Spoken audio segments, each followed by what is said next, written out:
Welcome to the Selling from the Heart podcast on the From the Heart Business Network. You've joined a global movement of sales professionals who are dedicated to being authentic and building trust. We call it Selling from the Heart. Together, we're on a mission to bring sincerity and substance to the sales profession we all love. Get ready to be inspired and equipped as we join our hosts, Larry Levine and Daryl Amy.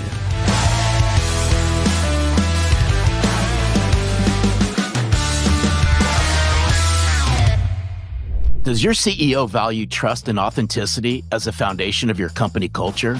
If so, they'll love my award-winning book, Selling in a Post-Trust World.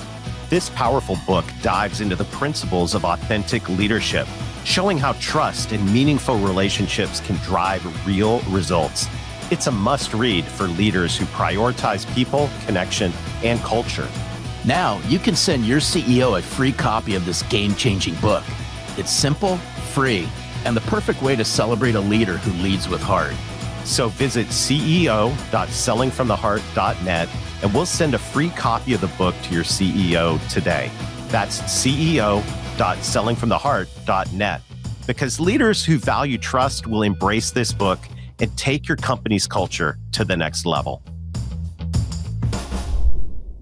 Hello and welcome back to the Selling from the Heart podcast. Your co-host, Daryl Amy, here today with Larry Levine. What's going on, Larry? Everything. What a fantastic day. It's always good hanging out with you when we get a chance to spread this message we call Selling from the Heart on the podcast. We're in for a treat today, Daryl. Let me tell you.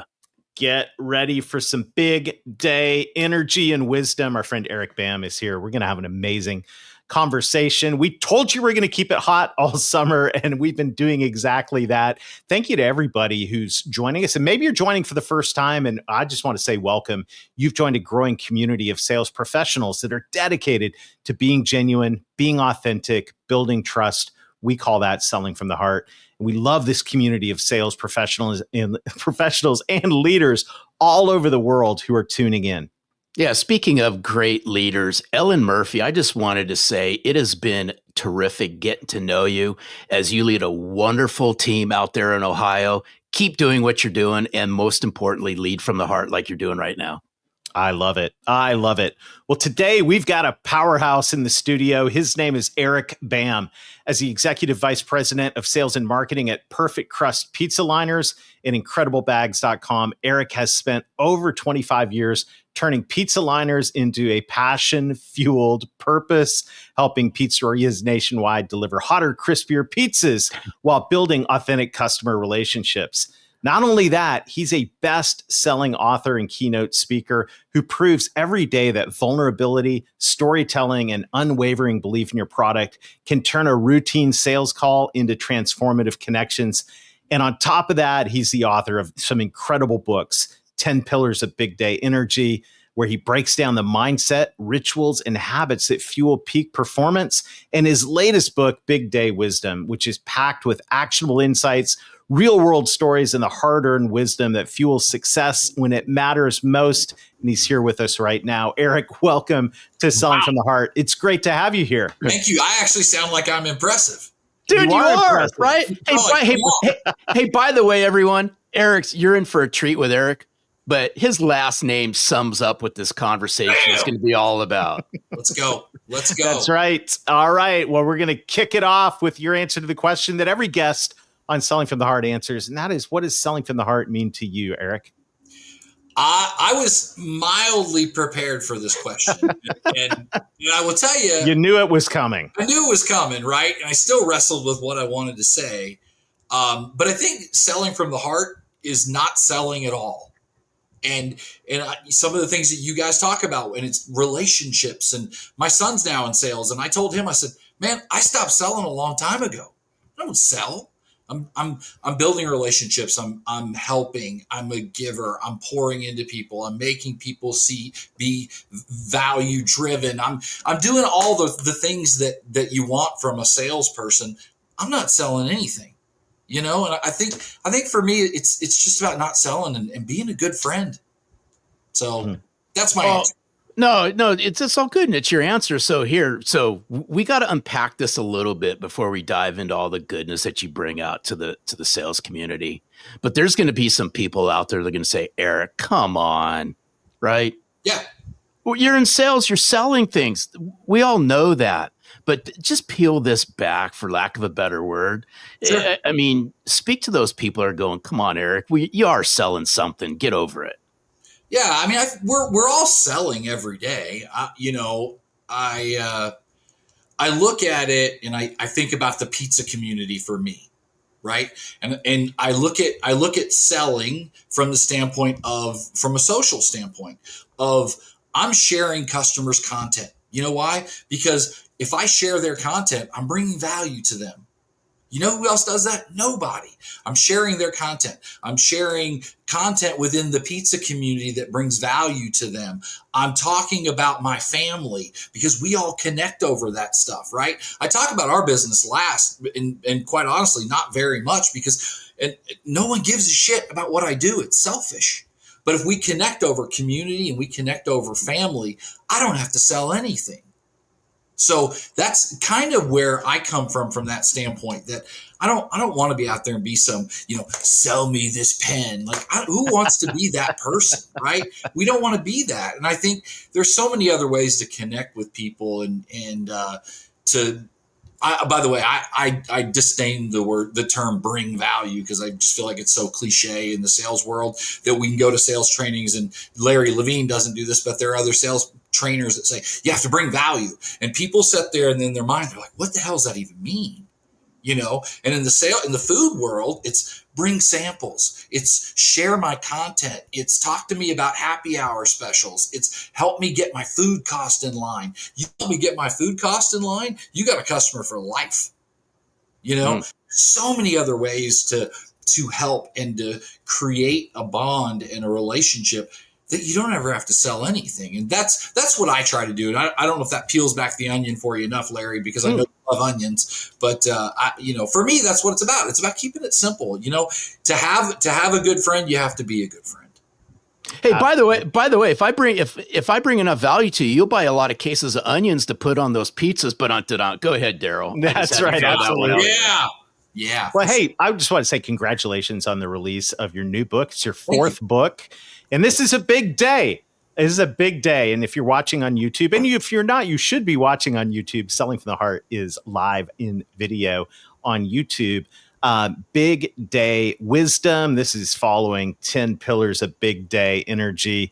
Where did this big day concept come from, Eric? What's behind all of this? I love it.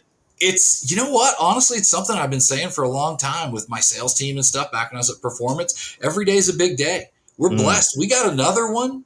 And some people didn't. Their people didn't wake up today. And so we've got an opportunity. It's a big day. It's a big week, and it's been a mantra for me for a long time that we get it. We get a chance, and you're here today, and people that want to half-ass, work, or they want to half-ass their relationships or half-ass their kids, man, a big day wisdom is about full ass. You've got to go all in. You got to give it everything you've got, not half-ass it. So that's big day. That's big day wisdom right there. Full ass. Oh, this is so good. Y'all didn't know what you're in for with Eric Bam. Those are some Bam moments. No, it's all good. I want to continue down this. So describe, right, in the best of your ability, what words, right, what actions, what constitutes this big day mentality? Walk us through that. I think for me, it's just about being focused on what you want. And I'm very big on goals and, writing it down, talk about it, tell your friends about it, pray about it, follow people on social media that can get you what you want. But the biggest thing you got to do is you got to put action into it. Life is about action. And I'll tell you, I've got this in my pocket right now. I'll show you one of the things that I do. I have a handwritten goal card. I say handwritten, it's hand typed up, right? One side is work goals and things that I want. The other side is things that I do. If I do these things every day, I tend to get the things I want. And so I literally look at this all the time, what my goals are and what I want to do. And this is simple, but like one of them is I do 40 voice DMs every day. Every morning I walk in the office and I send 40 voice messages. Larry, you've gotten voice messages from me in the past. I have. I do it because that's just one example, but I do that because you know who else in sales does that? No one. Buddy. And so when I'm doing that, I'm connecting. And as opposed to sending a flat one-dimensional text message, you get to hear excitement. You get to hear joy. You get to hear gratitude. You get to hear, sometimes it can be as silly as, Daryl, man, I saw that picture of you and the kids last night. Looks like you guys had a great time. Love you, man. Have a great day. See you. Bye. Right? But it's powerful and we connect. And I took the time to do that for you. And I had an old boss of mine. We were talking about this example, by the way, and he said, oh, so that's like a lot like, well, if I'm in Eureka Springs and there's that pizza place there and I stop in and see them, no, it's 1,000% different than that. Because if I'm in my office in Tulsa, Oklahoma, and I send you a voice message, I didn't just happen to be driving by. I thought about you and left a message. And so I do that every day for prospects, customers, friends, other manufacturer reps in our industry, and just something uplifting, something I saw, something, it could just be like, what up, big day, catch you later, click on. And it's fun and it's silly. And you know what? You know who else does it?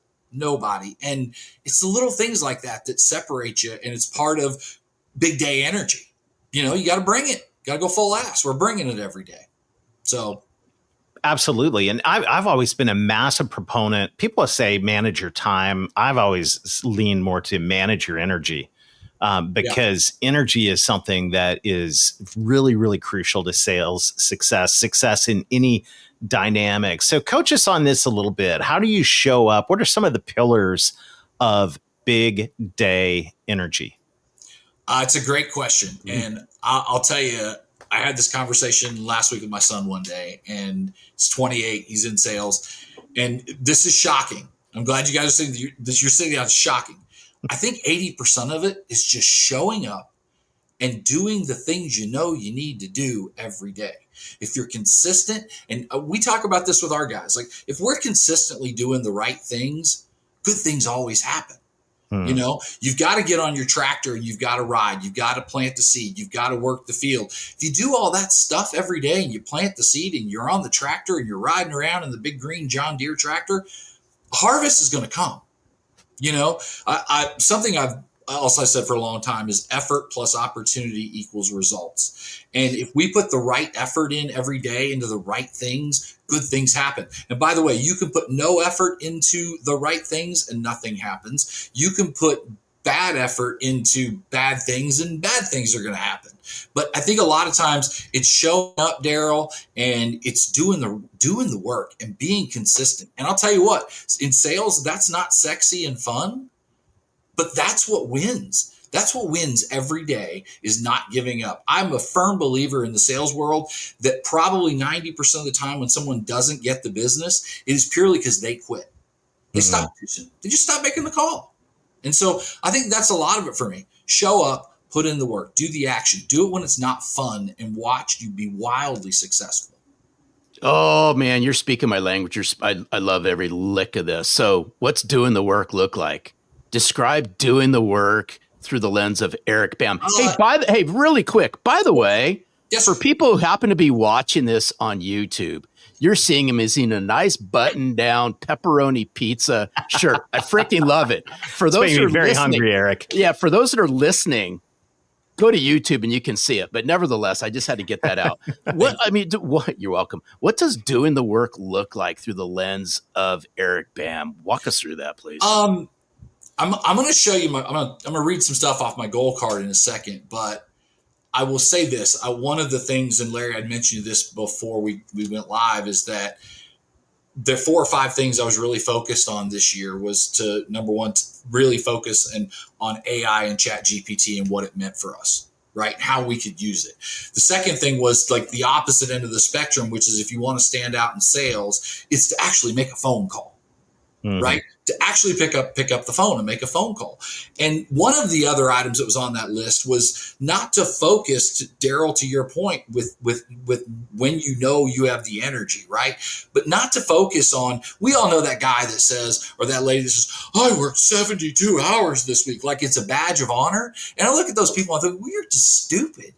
Like, if I can get it done in 15 hours and it's taking you 72 and you're bragging about it, like that does nothing for me, So I've really tried with my guys this year to talk about quality over quantity, So that's part of like what it means, like how do we do it? And it's like, just get in and get the work done. We know what we need to do. There was a Zig Ziglar. I saw Zig Ziglar live in Springfield, Missouri. I'll never forget him being on stage. And he said the biggest flaw with American workers is and he runs to this side, when we're at work, we're thinking about being at home. And when we're at home, we're thinking about being at work. So consequently, we don't ever get anything done. Right. So if we get into the office and we get focused, or we get on the phone and we get focused and we get our stuff done, good things happen. And so for me, you know what? This is written down. I look at this every day, 10,000 steps a day. Right. People think I have love handles. I'm just high hipped, but I'm just, but if I walk every day, 10,000 steps, the high hips stay a little smaller. 64 ounces of water a day is good for me. I write 30 minutes a day. I do 1 hour of sample calls every day. So for us in our industry, for us at Perfect Crust, samples equal sales. Okay. So every day I'm jumping on the phone and following up from people that got samples 2 weeks out. So, and my guys are following up as well, but 1 hour every day sample calls. I do this one video every day. So I literally make one video, whether I post it on Facebook, Instagram, LinkedIn, or I'm DMing it. I do that a lot where I'll do a video and I'll kind of sometimes on the video do it a little different than the voice message, where I'll be like this, like, yo, bro, what's going on? Hope you're doing. And then I send that to like 10 dudes, but they love it. And then, 40 DMs a day. I do that every morning, 4 voice messages every day. And I do that between Instagram DMs, LinkedIn voice messages, Facebook messages, and text. I do it on text too. And I text my kids that way. My 13-year-old daughter, one of the coolest things in the last year has been me voice messaging her versus saying, hey, what are you doing right now? Nothing. Hey, how's your day? Fine. Right. So now it's me sending her voice messages and I get to hear her little voice back. Hi, Daddy. I'm good. And it's the cutest thing, right? It melts your heart. We've got to, I said this, I think before, but we've got the greatest communication device in the history of the world in our hands. And yet we send one-dimensional flat text messages. And then we wonder why somebody got PO'd because they read it wrong. Well, you didn't know it was in my sarcasm font, And so for me, what's showing up every day, it's doing these basic things. If I do these every day, the things on the other side that I want, which is 65,000 cases. I've got a salary amount on here, 12 speaking events a year, 4 Boston games. I'm a Boston guy. 215 pounds, family vacation, Nashville, and a couple other things. Like if I do these things happen. So that's showing up for me every day. Beautiful, beautiful, beautiful. I love the goal card. I'm writing stuff down, as I'm sure a lot of our listeners are as well. If you think about just this big day wisdom, you've learned a lot, obviously, over the years. And thank you once again for putting together this book, Big Day Wisdom. And by the way, for our listeners, if you haven't already gone and grabbed your copy, the link's in the show notes. Make sure to get a copy of this because you can tell here there's a lot of wisdom. What are some other nuggets of wisdom that you've gathered along the way, Eric? Number one, you got to listen to this podcast. Hey, thanks, dude. I appreciate it. Everyone, that was totally unplanned, but thank you. Gratuitous. That was wonderful. Venmo me $5. Of course. I think the biggest thing that I've learned is that we get so consumed with what other people are going to think about what we're going to do that so many people paralyze themselves to the couch and do nothing. And the reality is, people don't give a shit about what you're doing. We overthink it. We think that everyone's consumed with what we're doing. And they may be for a half second, like, oh, I can't believe they're doing that. Well, why did he write a book? Like, oh, who does he think he is? You know, you guys have a book, you have a couple, right?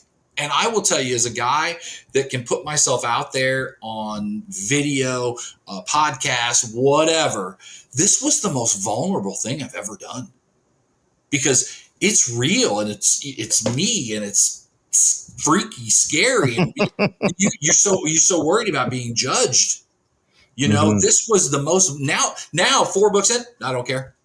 I'll tell you why I've done this. I the very first book I wrote was Dreaming Again, A Roadmap Back to You, and I'll tell you why I wrote it. I wrote it for my kids, because there were things that it took me 40 years to learn that, man, like I want them to learn that when they're 10, 15, to chase the stuff. I get choked up. I just, because we want our kids to be way better than we were, you know? And like just the silly stuff that it took me so long to really wrap my head around and figure out. And I'll tell you what, I wrote it.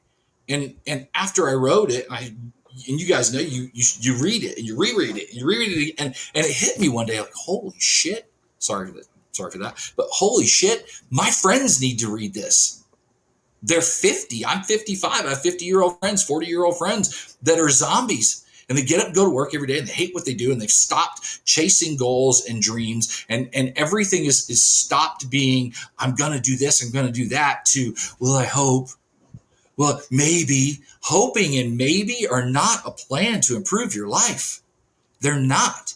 And I think it's okay to write down the things you want and to be a little selfish about it. And it's okay to go chase the things that are out there, whether it's writing a book or it's a car you want, or whatever it is, a better relationship, you learn to play NBA basketball. I don't know whatever your goal is. If you hope and you wish, those aren't sales strategies. They're not, and they're not going to make your life any better. And you've got to write them down, talk about it, pray about it, tell your friends about it, follow Larry Levine to get motivated about it. You've got to do all of those things in order to get the things you want. But the problem is, like I said, in that book, Dreaming Again, which went Amazon #1, by the way,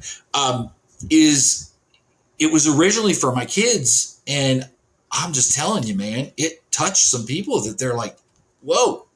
You know, and so that's why anyway, I don't know what the question was, Daryl, but that's where I ended up. You're welcome.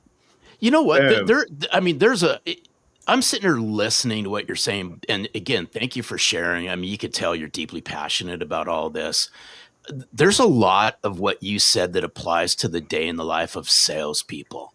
Heck yeah. There's a lot of sales, and I'm a massive believer in this. And my gut tells me, Eric, you're going to believe this, and I know Daryl already believes it.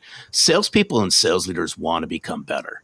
Yes. Inside, they want to become better. It's the voices in their head that's preventing them from not becoming better, right? Hey, I hope one day this will happen, or I wish this would happen.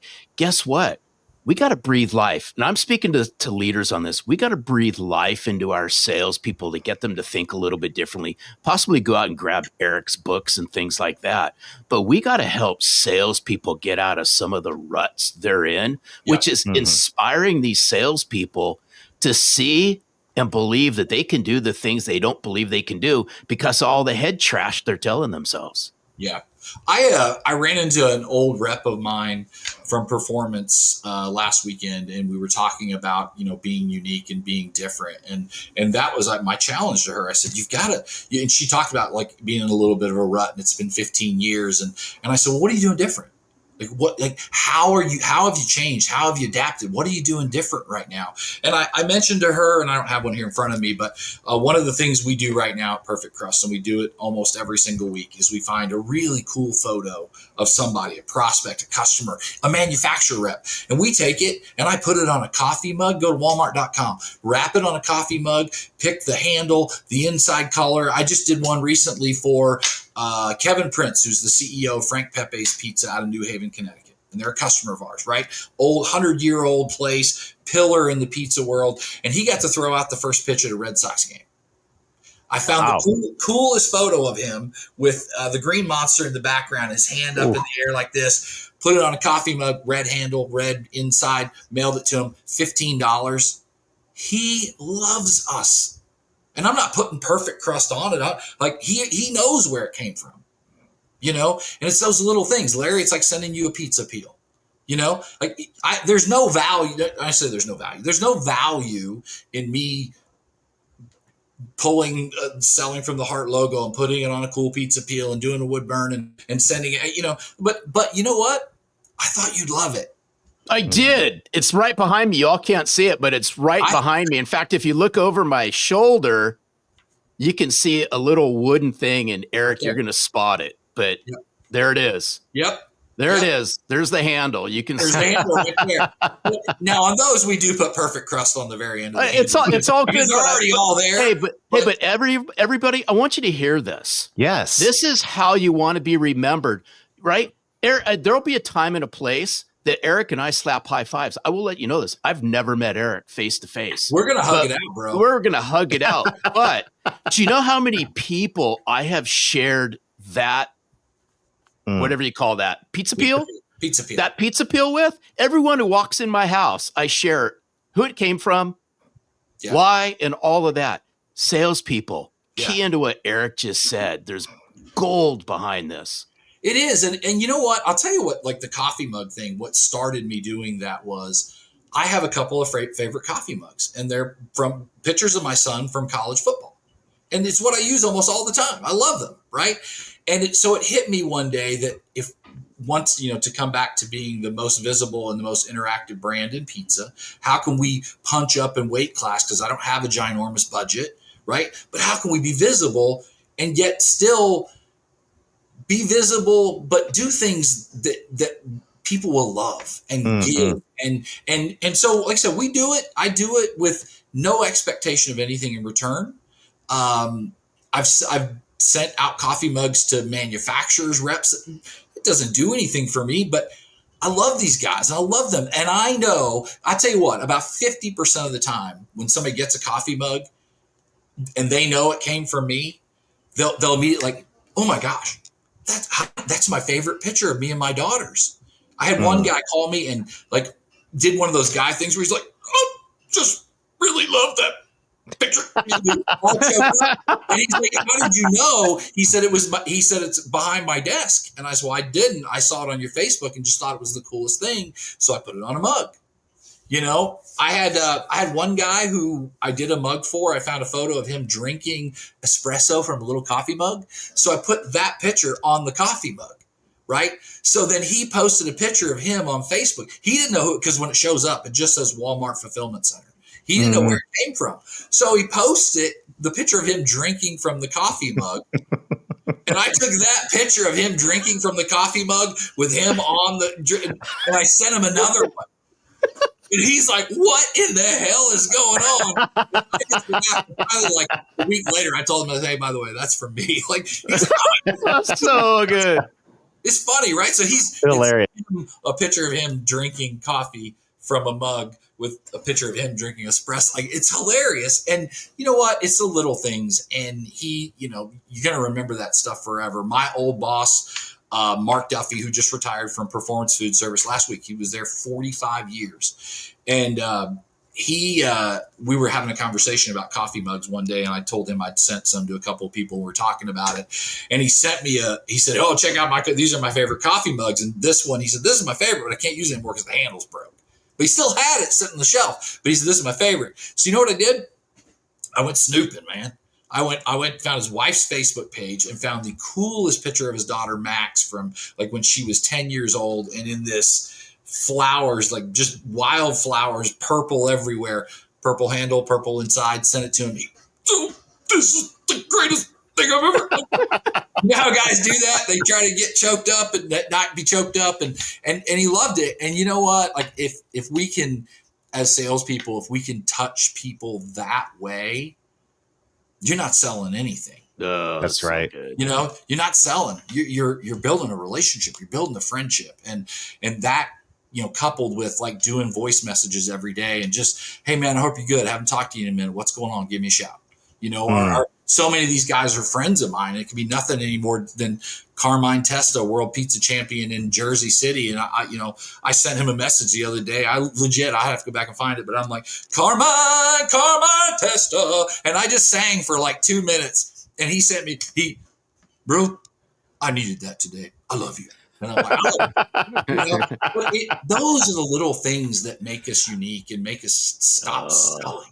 Yes. It makes us not empty suits, right, Larry? Yeah. That's right. So, ladies and gentlemen, Eric Bam. I know folks are thinking, how do I get more Eric in my life? All the links to the books are going to be in the show notes and all of that. So make sure to click through and get some of that. But how do I get more Eric Bam in my life? And how do I increase my odds of getting a coffee mug? Well, you're getting one now. So it's going to be a picture of Larry. Like this. But, you find me anywhere on all social, LinkedIn, Facebook, Instagram, TikTok, everywhere. Everything is at the Eric Bam. And that would be something I would challenge salespeople to do is if you want to be found, open 4 or 5 tabs on your computer and, at Larry Levine is probably out there, at, the Larry Levine, and make it so easy for people to find you that literally all you have to say is at the Eric Bam. You find me everywhere, that it's something, it's amazing to me that salespeople don't do it. But that's at Eric Bam, the Eric Bam. You find me everywhere. So good. At the Eric Bam. Well, at the Eric Bam, thank you so much for sharing your heart with us today. There's more. I have something on my heart that I've been on 3 podcasts in the last week, and I got to throw this out. Can I throw it out? Let us have it. Sure. People are using social media wrong. Raise your hand if you had a grandmother or a nana, and when you went to her house, on her coffee table, there was 7 photo albums. Right? Larry. I remember when I was a kid. Came from under a rock. And so there was never the photo of this is Uncle John when he lost his big toe to diabetes, right? It was their highlights. It was their good stuff. It was their happiness. And when people say, all you're doing is posting your highlight reel, you're freaking right. That's what I'm doing. And that's what I want to see from my friends. I don't want to see bitching about politics. I don't want to see name anything negative that's, like, I hate this. Like, who cares? Talk about the good stuff. Talk about what you love. Post pictures, post video. Larry, you mentioned photos with me and my 2 daughters, Ruby and Elena, who I love dearly, and they're so much fun. And by the way, the reason why I post a lot of that stuff with them is I have a 28-year-old son that I didn't do that much with. And here's the thing. Much like Nana's photo albums on her coffee table, your social media is your digital photo album, and it's there forever. Like, look, I've been on Facebook for 17, 18 years. Did you know there's a stat out there that I want to say it was like upper 60, 65, 66% of people go and look at their Facebook memories every single day. Wow. But yet they don't post anything. They're not posting pictures. Use social media as your online photo album, because people pass away now and they have 5,000 pictures in their phone and they're gone. There's gone. Put it out there every day, because I'm just telling you, stop complaining about your life. Stop complaining about politics and the weather and the anything else you can think of that's negative, and post the good stuff going on in your life, because I'm here to root for that stuff. For my friends, I'm here to root for that. I love that. And I'll finish with this, is that people want to look at social media and they want to say that it's created jealousy and envy and all. Guess what? Keeping up with the Joneses was around long before social media.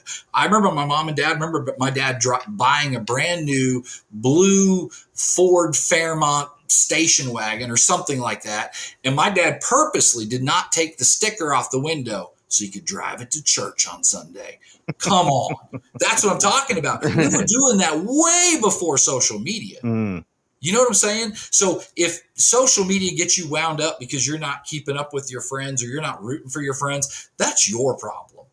That's not their problem. That's your problem. You need to be celebrating your friends' wins and love them, because life's too short to complain about what people are doing or to tear people down or to say, oh, well, we know what's really going on. Screw you. Root for your friends and be happy. Life's too short. You heard it here, ladies and gentlemen. Eric Bam. Thank you for investing in us. Yeah, thank you, man. It's been Thank amazing. you for having me. I appreciate it. It's our pleasure. Listen to this podcast every day in the shower. In the shower. Thanks, Eric. What a fun conversation. So great hanging out with Eric Bam. I think the things that he shared, like every day is a big day. Can we just say that? Can we just show up like that? And whether it's in person, on social, in someone's inbox, can we show up like today's a big day? Powerful stuff right there, Larry Levine. Yeah. No, amen on that one. I just gotta end on this show up note. You're all responsible for this. And I want us to just think about this for a second, Daryl, you wrap up, is if you want to have a big day, pay attention to how you show up. It's your responsibility. You control what you can control. You can't control all the other stuff that's going on around you, but you can control how you show up and how you want to be remembered. I love it. Well, hey, everybody out there who is listening and not only listening, but sharing, you're making our day when you do that because you're helping us spread the message of this movement of authenticity and trust in the sales profession we all love. So thank you to everybody who's sharing. Thank you to everybody who's leaving reviews. It makes a huge difference. We've got great shows coming your way for the rest of the summer and on into the fall. So make sure to like and subscribe. And until next time, keep being genuine, keep being authentic, keep building trust. Remember, every day is a big day. And most of all, sell from the heart.